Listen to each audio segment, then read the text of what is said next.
being here. I'm really excited to be here. So I can't believe how many people are here. This is so amazing that Tim Keane invests in the youth like this. It's great. You all are very fortunate to have things like this. I mean, did you see how everyone was standing in the back and they had to I put know, extra it's seats in the aisles? Standing room only back here. It's amazing. Absolutely. So thank you for being here. And now you are head of talent acquisition for Booking.com, correct? Apparently, you have an amazing backstory of how you ended up there. You went through quite a journey. So can you tell us a bit about it? Gosh, where do I start? Well, just even getting into recruiting, I was kind of recruited to be a recruiter. And I had a friend who said, oh, you know, there's this great, like I have my own recruiting company, come work for me. We help people find jobs and help companies find talent. And so I did that in like the late 90s. And then I got into consulting and did recruiting for consulting firms, and then went to a startup. A good buddy of mine from Sapient had gone to OPower, which is a VC-backed startup that had a really successful IPO and was just acquired by Oracle. And then I was headhunted to go to Booking. So I was living in DC, where Corey resides, and moved to Amsterdam. And it's been an amazing 2 years, so much transformation and so many challenges. Amazing. Jennifer, I have a question. Mm-hmm. Yesterday we were having a chat. Yeah. And when I asked you about talent acquisition, which is what you do right now, and then I asked you questions about startups, and then I mentioned how to find the right people, and then the differences between HR and talent acquisition, you emphasized that there is a big difference or a clear difference between HR and talent acquisition. Could you elaborate more on that and how of a difference it is for startups to focus on that difference between HR and talent acquisition? And is it that important for startups being a team of 2 or 3? Do they have to know this difference? Okay. All right. It's a lot of questions all at once. Okay. So, well, it's funny because recruiting is, I mean, it gets lumped into HR. It is a part of HR. HR is kind of your people org. But when I think about the skills required in recruiting versus HR, they're different people. And recruiting is really getting your talent in the door. And it's like it's sales and marketing. It really is. You know, and then once I think of HR as taking care of the people once they're in the company. So when you're a startup, obviously you don't have HR departments, and most startups actually invest in HR kind of last. That's always kind of they'll invest in recruiting first because they know they need to hire people, and so HR is kind of an afterthought, I think, sometimes. So recruiters will sometimes get tasked with HR things, but they're not always HR people. But I don't know, did I answer your question? So basically, if I talk about myself, I have a startup now. Yes. And I am at that phase where I'm trying to find somebody who's appropriate and can do the job, or some of the job at least. And because currently what me and my partner are doing everything. We are marketing, we are operations, we are HR, we are everybody. You're everyone. So how would you advise me to move forward or move ahead to identify the right person to do part of the job and not for me to do everything? Well, for me, I think for you as a company, you need to really define who you are and what's your core, right? So what's your purpose? Why do you exist? What problem are you solving? And identify your culture. And I think you really need to do all of this before you ever go to start hiring someone, because these are the things that people are going to be most interested in when they come to your company. And because they're going to want to know what kind of problems they're going to get to solve. And that's usually most people come to a company because of the work they're going to get to do and the people they get to work with and the culture. I know we talked a lot about culture. Yeah. So I think before even thinking about the right person, you need to think of who are you first. And then I think that right person, they need to fit with what you're all about. Does that make sense? Like it's...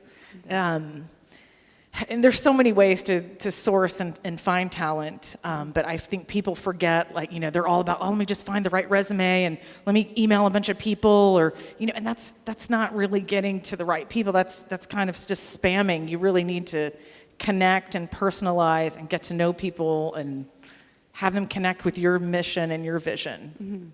Amazing.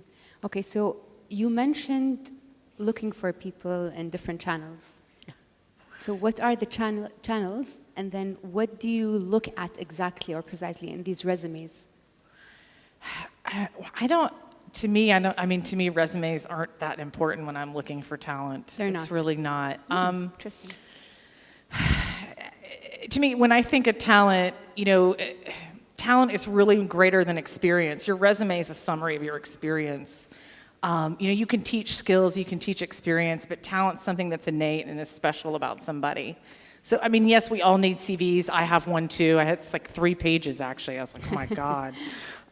But to me, like when I'm going to look for people, I use a lot of different channels. Of course, I'm a recruiter, so I use LinkedIn, and it's a great tool, and it's you don't have to have the fancy recruiter license to find people. You can find people for free.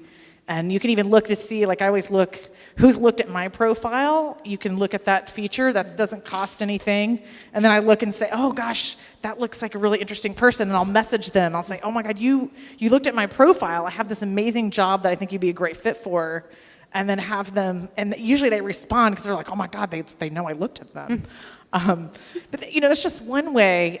There's so many things, obviously, Twitter, Facebook, Instagram, social media is really huge for recruiting now, and it doesn't cost a lot. It doesn't take a lot of work. You don't have to have a marketing person or a brand person to use social media for recruiting. You can just take an interesting picture or share an interesting article. You've got this travel blog.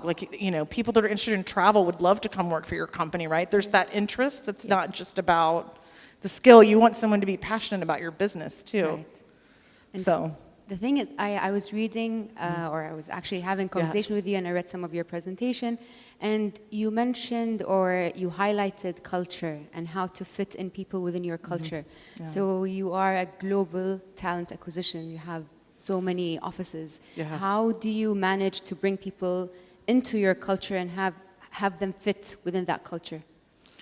So, Booking has 176 offices around the globe, and the international is actually part of the culture. So we have I think there's 121 nationalities.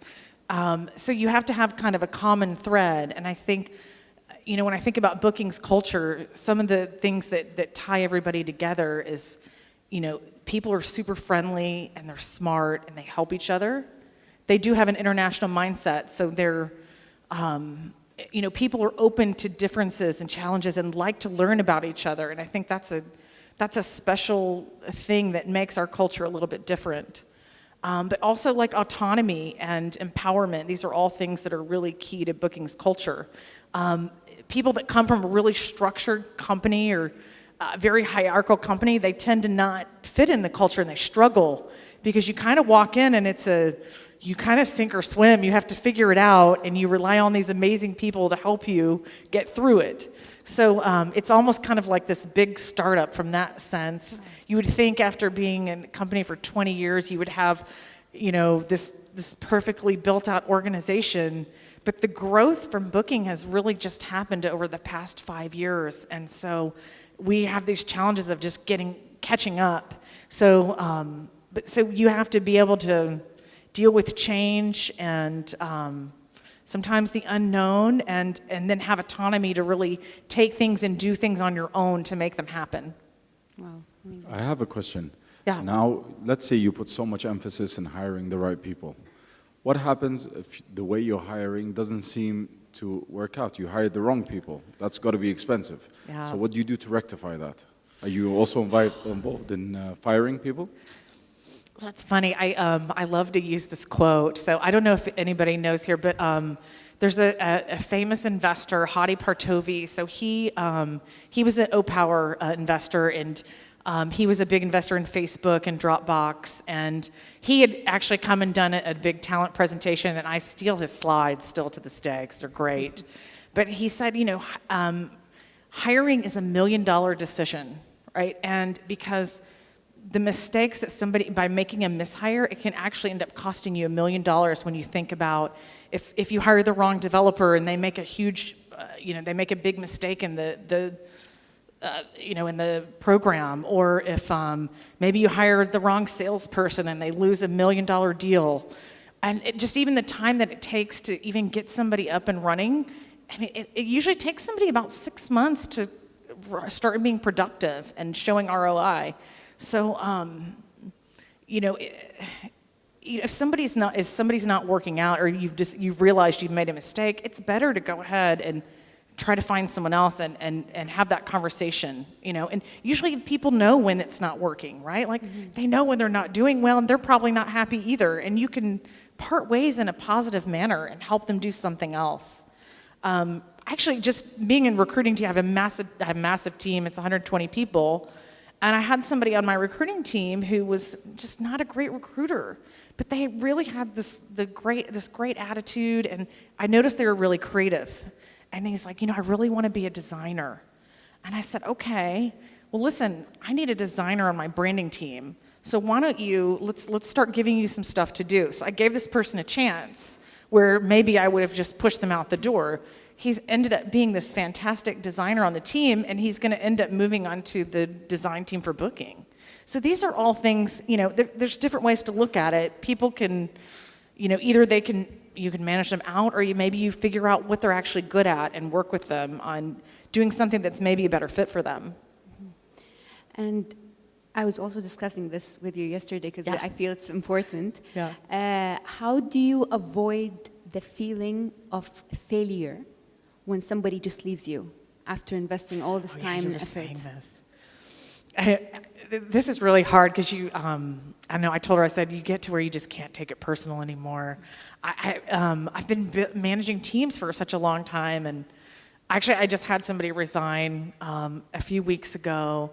I know she'd been with the company for like 5 years, and she came to me and she was crying. She's like, Jennifer, I got this great job. And I said, you know what?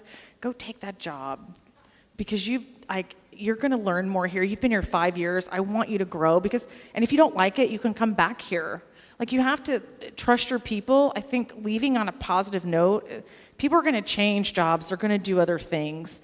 And you can't take it personal. It shouldn't be this, like this bitter end, because ultimately that person one day might be another colleague. Maybe they hire you at their company. Maybe they're a customer. Maybe they're a reference or referring people to your company. So you need to really keep those relationships strong and don't think of it as failure, because for that person, maybe it's not failure. Right. And it's not failure for you. You can hire someone else that may have a different added value, right? Maybe they add something different to the culture, or a skill set that maybe that you really need, right? That you're like, oh, actually now I can go and find somebody that has both of these things that maybe you were missing. Right. Okay. Now more than ever, we're going through very high unemployment rates. So people are looking for jobs, and not everyone is blessed to be targeted by a talent hunter, especially if they are fresh graduates. So we play the numbers game, chance. I'm going to send my CV to 20 people, and let's see how many people reply, how many interviews I get. So when it comes to applying for the larger organizations, how can you stand out? How can your CV tell people you're different, or convince the recruiters that you are exactly what they're looking for? Oh, there's so many ways. I have to say, so at Booking, we got 340,000 applications last year. I know Uber gets 1 million. And so, the recruiters, they're doing the best they can, right? Like, sometimes they're like, oh my gosh, they're drowning in CVs, and they want everyone to have a good experience, right? They can't, so for you to stand out, I really believe in, use LinkedIn, reach out to a hiring manager, go to a networking event, find out if you're interested in a company, go to where someone is speaking, network with other people. It's so much easier to get in a company if you have a connection, because I think that personal connection is really where you're going to get your foot in the door versus just applying and fighting with the masses. And, people still write cover letters. Like, I've had hiring managers that, they're like, oh, if they don't have a cover letter, I won't even look at it. And I'm like, that's so old-fashioned. But sometimes they do help you stand out. But I'm kind of on the fence of, the cover letter's a little dead. It's really more about personal relationships and getting, getting in front of people and connecting. And you can connect through social media too. I actually hired somebody who tweeted me at a conference. Hire Tom. You can go read the blog. We wrote a blog on it. I was sitting at a conference and it was in all Dutch, and of course I don't speak any Dutch. It was just terrible. But he was tweeting me, and I was like, oh. He said, hey, I'm really interested in marketing, and marketing's really competitive at Booking to get in. And but we put him in touch with a couple of the interns, and we ended up hiring him. And so anyway, so there's just, that was really creative. He was really funny with the way he approached me. His Twitter handle was Hire Tom, and he wrote all these funny things, and I was like, oh, we have to talk to this guy. So it's differentiating yourself, like something like that. It was really clever, and I thought, well, this guy is a marketer, right? He's marketing himself. And so, speaking of creativity and resumes, what do you think of sending your resume as a video of yourself? I haven't gotten any of those yet, actually. But that actually would be a good way of the future. I know there's a lot of companies who are into video interviewing, and I'm not sure how I feel about it, because it adds a lot of extra work, and then I think it can be somewhat discriminatory. Because, I think you should, I don't know, like everything's out there now in visual, but I don't know. A lot of sales jobs actually require video interviewing.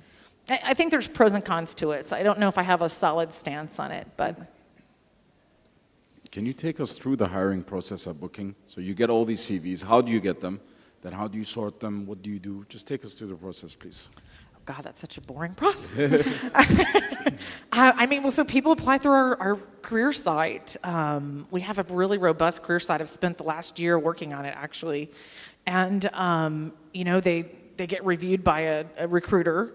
And depending on the department, sometimes the hiring manager looks at the resume. Sometimes they don't. If you're a developer, you have to take a coding test. If you're in product or a designer, you have to do a case study. If you're in customer service, you have to take a language test, because you have to speak one of 42 languages. So there's all these different channels, and that's kind of like the first block based on your skill set. Then you do a call with a recruiter, and if you do well with that, then you either do a call with a hiring manager, or you just come in, and we bring you on site and interview you. And I'm a big fan. No more than 4 interviews for 4 hours. And that's it. And we want to give you a tour, show you the building. If we're relocating you, usually we have you in Amsterdam for 3 to 4 days. So you can check out the city, decide if it's where you want to live. If you're in other sites, we don't do that as much. But for Amsterdam, we do a lot of relo. And then for tech hires, we actually make offers that day. So if we like you, you'd leave with an offer. So there's no... How come? Because it's too competitive, and we usually know we want you, so we make an offer on the spot. Other roles, it's usually within 48 hours. That's my SLA. So. Wow. Amazing. I was reading yesterday, and I saw that you have a sister company that's called villas.com, I think. Oh, it's actually just a division of Booking. Division Booking. Yeah. And do you handle both for recruitment for also that division? It's no different. It's the same. It's just when we hire at Bookings, if we hire somebody, we don't necessarily hire them for a product or whatever. We hire talent, and then we figure out where they go later. Mm-hmm. So you would never get hired to go work at villas.com. You would maybe get hired and then move on to that project, if that makes sense. And from the time you are with Booking, since you started until today, what do you think is the secret behind the success of Booking.com? Oh, they will all tell you it's the formula, and there's this milking the cows every day, and it's similar to what Corey said, being globally scalable and locally relevant. We make all data-driven decisions, and really the culture is one of the most important things. Can you tell us some of your aha moments in your career where you thought of brilliant ideas to streamline the recruitment process, or found things that really work, things that you find pivotal, pieces of information or experiences you find pivotal in your career? I'm sorry, I didn't hear the first part of your question. Said your aha moments, those moments in your career Oh, where you aha realize moments, something. got Yeah. it. You don't watch Oprah? Well, when I first joined, I had so many. There were so many changes that need to be done. So I don't even know where to start. You know, when I first started at Booking 2 years ago, it started with the tech recruiting team, and you know, the recruiters weren't even talking to candidates, and they did no sourcing, no headhunting. It was just all masses. Like, there was a recruiter that would just sit and post. She would post 30 hours a week she would spend on just posting jobs all over the world. And I said, why are you, like, I just started looking at the data and I go, why are you doing this? Like, you're wasting time and money. You're not even hiring any of these candidates. Let's figure out what works, and then let's get you starting to actually reach out to people and find talent out there instead of just, you know, post and pray. So that was like one of the first things that I noticed, and I did shut off the recruiting agencies, and they freaked out. Oh my God, what am I gonna do without the agencies? And I was like, you know, you don't do anything different than what an agency does. We did that for almost a year. We have a few back on, but now everything is working really well, and we don't need them. So. We have a lot of entrepreneurs in the audience. Yes. And with the entrepreneurs, they're smaller teams. It's much more about purpose. They're very sensitive to who they hire. Yes. And the decision can make or break you, essentially. So what advice would you give them when recruiting someone? What should you look for, and what should you try to avoid? So I'm going to echo this again, but I think you should look for somebody who's really talented. Again, find someone who fits your culture and is interested in your mission and your purpose, even if they don't have all the skills, because again, you can teach that. I think they should be passionate. Passion is so important. I won't hire anyone that isn't just like jumping out of their chair excited about wanting to work with me, because that passion really fuels people. And I think, you know, I mean, it sounds so small and not important, but it really, really is. And you want someone who is not afraid, like they can be resilient. When you're a startup, you know, you need someone who can wear a lot of hats. And like we've talked about, there's going to be all kinds of failures and things that happen or unexpected or, you know, like that are going to be hard. And you need somebody who can kind of roll with the punches and you stick together. And that sometimes can be hard to find, but that gets you so much further than someone who knows, you know, maybe certain skill set, right? Like those are the things that are going to keep your team and your company going. So Jennifer, from what you're saying, I understand that you say talent over experience. And I agree with you, but when would be the situation where you prefer experience over talent, and why? I think when companies start to scale and they start to grow, you know, typically startups start off with a lot of really young people that are smart and they can wear a lot of hats and do things. But I think you get to this space where sometimes you need some experience to take you to the next level. And I think that's where it becomes more important. You still need that culture fit and you still need the talent, but that's where I think you start needing experience. I mean, think of like, you know, with Corey at Uber, they needed somebody who knew public policy, right? Like, not, you know, you can't necessarily teach somebody that. For somebody even like me, like, people are like, oh, like, nobody brings somebody in like me until they're really ready to grow big. And so it's when you're ready to scale is when you really need to bring in more experience, I think. Are there any attributes in people you hire that seem to the normal layman person that seem to be very positive, but then have adverse effects? Let's say, for example, someone who's very excited, and then you realize they get bored easily. Someone who's very happy, but then you realize that makes them sensitive. You know, they shy away from challenges. So are there any things that to us may seem very positive, but they actually have a negative effect?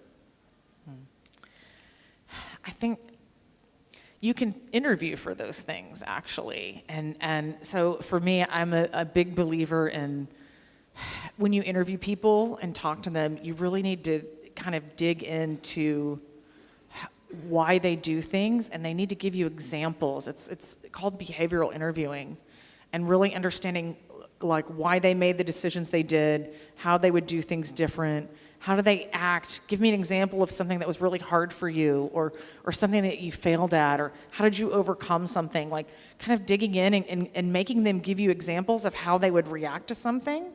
You can't ever 100% prevent having a bad hire, right? I believe you can get 90%. That's my number. But you've got to really dig in and see how people think and how they deal with these types of things, so you don't make that bad hire. But again, there's no perfect. I know there's been times in my career where we're like all sitting around racking our brains, like, oh my God, we all loved that person. They were amazing. They all nailed the toughest interviewers, and they still turned out to be a flake. There's some people out there that are really good interviewers, so you can't always get around it. But for the most part, you can really get in and dig in and see how people are going to handle adversity, and if they're not a hire, too. Like I think a lot of times, like maybe people aren't a hire right now, and then maybe a year from now, like, oh, they were just missing this, or they weren't quite ready to handle this type of situation, and they get that experience. Then you can look at them a year later. Is there like a rule of common mistakes recruiters do that you'd like to expel? The common mistakes that recruiters do? Oh my gosh. Well, I think this is companies in general. Actually, I was talking to someone last night, and I think the worst mistake that we make as a company or a recruiter or a hiring manager is we don't follow up. And it's probably the biggest deal killer ever, because somebody you actually get somebody really excited and you're interested, and then they never hear back from you, or you call them 6 months later and they're like, what happened? I took another job, or it leaves a bad taste in their mouth. And so I think this is just something really small that a lot of mistakes that people make, and it's just something so simple that makes all the difference. I think rejection is hard to... Well, rejections. So I was saying this, a recruiter's job is really rejection. Like, you only hire 1 or 2% of candidates, period. And that's I think maybe that's just a made up number. Every company I've worked at, that has been the percentage. And then I read an article that also said that. So it's like, okay, this must be industry standard. So basically recruiters spend 98% of their time rejecting people. And so it can be a tough day, especially when you have to make that call. Some recruiters, they get really close to their candidates and they fought for them. They're like, oh my God, I really love Joe. He was so great. And they have to call and let him down. And, that's a hard Friday.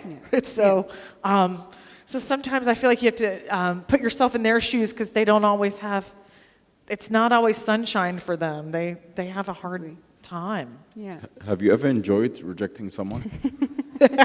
At least once, someone who came interviewed, they had something about them, you couldn't wait to tell them no. Be honest, it's okay. We need an answer. None of your family and friends are here. No one's going to judge. I've never had that. I hate rejecting people. It's awful, but I don't know, you get kind of good at it after a while. When you do it all the time, it just becomes second nature. It's really terrible. People watch me, they'll go, oh my God, you did that so easily. And I was like, I've been doing it for 20 years. So. In all this time, you must have interviewed a lot of people. Are there any specific interviews that stood out that you just won't forget? Trying to think. You always remember the weird ones, I have to say.